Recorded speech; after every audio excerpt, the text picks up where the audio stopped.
चुनाव में नेता लोग के नारा न लगी तो का लगी। एगो बात पूछी। पूछा, का पूछल चाहत हो पूछा। आके वो मतारे नेता सब गौआ में हो,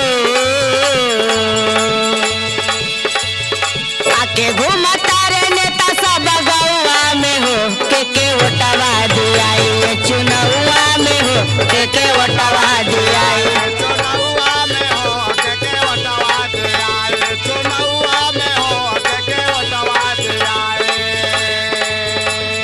तो तू जानल चाहत हो कि ये चुनाव में के वोट देवे के है। हाँ तो सुना हमार बात। सुनावा। ये चुनाव माहौल में तो नेता सब नेता आइयन, लेकिन एक हमारे सच्चे ईमानदार नेता जिनका नाम है माननीय गुड्डू जमाली जी, इस बार तीसरी बार 346 मुबारकपुर विधानसभा से विधायक बनने जा रहे हैं। और तोहके बस एगो जिम्मेदारी देते। कौन जिम्मेदारी? का करे के सुना। सुनावा। माता बहिन के इहे समझावे के है। ऊ कहे हो? सुना, बोला।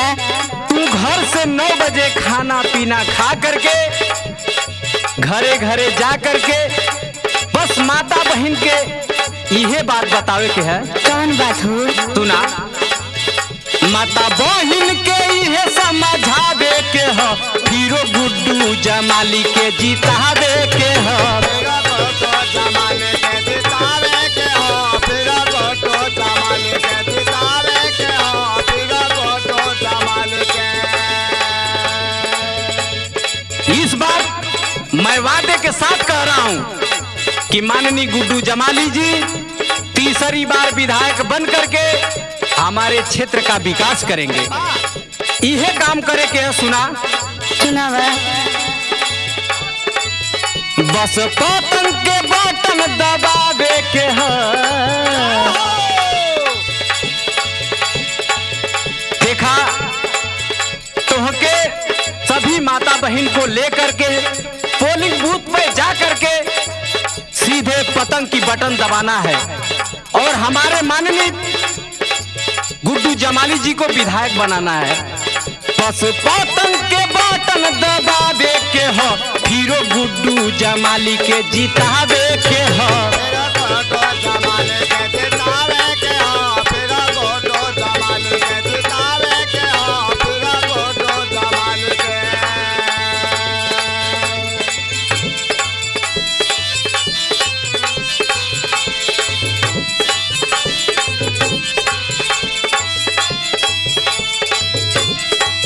समझ में आवत है ना। हाँ हाँ बोला। तू जमाली भैया के जन्म भुलैया जितना विकास कैले हो हमने का, वो हमरे पास शब्द ना कि हम बता सके।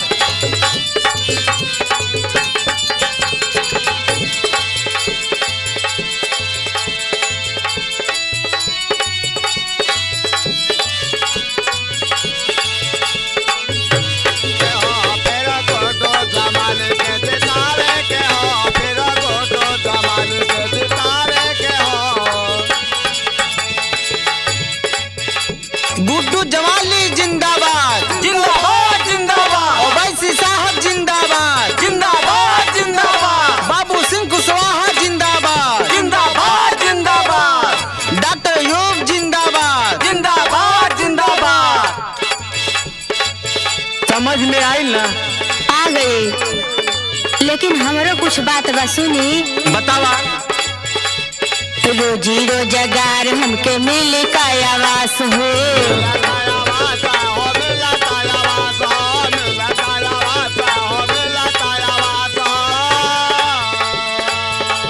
अरे हमारे लोगन के कुछ मिली कि यही तरह घर दुआर रही। अरे तू टेंशन मत ला, हाई जौने आवास में तू रहत अरु ना, ई माननीय गुड्डू जमाली साहब का दियल है और तू ई कैसे भूला जाता रू। ई जवन हम रोजगार करत हई ई माननीय गुड्डू जमाली जी का देन है।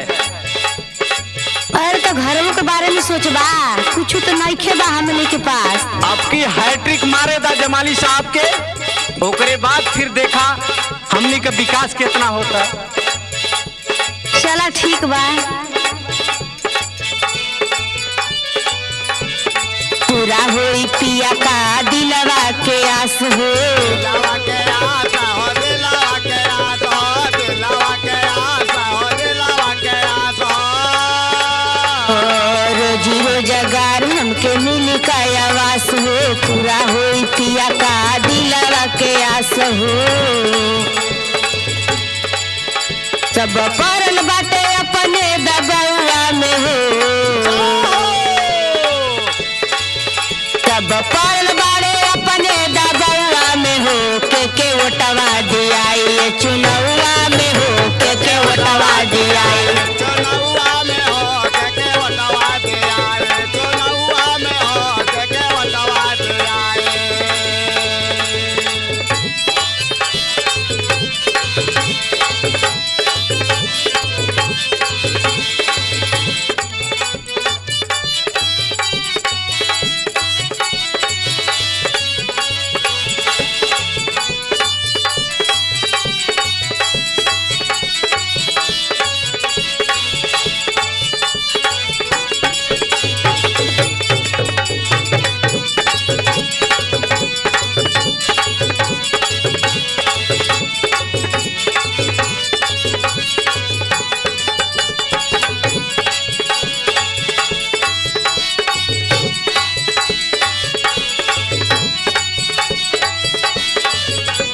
वटवा दियाए, चुनौआ में हो के वटवा दियाए, चुनौआ में हो। तो तू रोजी रोजगार आवास के बात करत रहा, हाँ तो तोहके ही ना पता है 10 साल जो सेवा कर दिए जनता की माननीय गुड्डू जमाली जी, वो पूरी जनता जानती है। और दिल का जौन आस तोहरे मन में जौन आस वो जरूर पूरा हुई, लेकिन इतनी काम करे के पड़ी कि उनके तीसरी बार जिता करके लखनऊ भेजे के काम करे के पड़ी। ठीक है, सुना। सेवा कैले 10 साल घरे घरे, साल घर 10 साल घर घर, 10 साल घर 10 साल घर घर।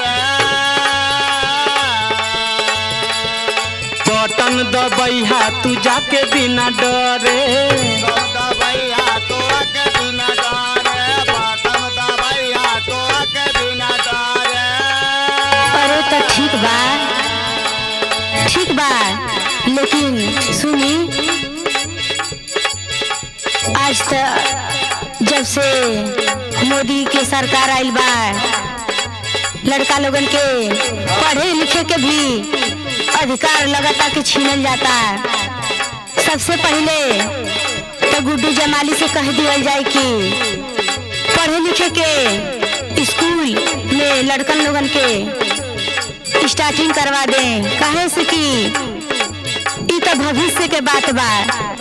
और लड़का लोगन अगर पढ़िए तबे न जागरूक होइए, तबे न जनिए, तो आगे बढ़िए और वोट देने में भी सफल रहिए। देखा गुड्डू जमाली साहब सबके हक अधिकार, जो जिसका हक है उसको उतना हक दिलाएंगे। और अब हमने के डरे के नहीं खे, सीधा पतंग के बटन के दबा करके भारी मतों से गुड्डू जमाली साहब के जिता करके विधायक बनाओ। सुना सुना बा? सेवा कैले 10 साल घरे घरे, 10 साल घर घर, 10 साल घर 10 साल घर घर। बटन दबैहा तू जाके बिना डरे, बिना डरे हो जाके बिना डरे, जाके बिना डरे हो जाके बिना डरे।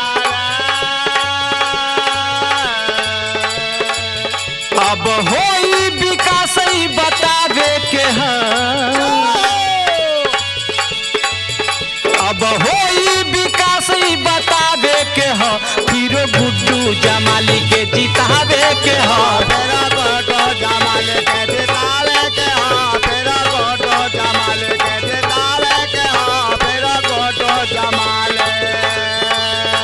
के वोटवा दियाई चुनावा में हो फिर गुड्डू जमाली के जितावे के हो के वोटवा दियाई चुनावा में हो बस पतंग के बटन दबावे के हो के वोटवा दियाई चुनावा में हो फिर गुड्डू जमाली के जितावे के हो के वोटवा दियाई चुनावा में हो फिर गुड्डू जमाली के जितावे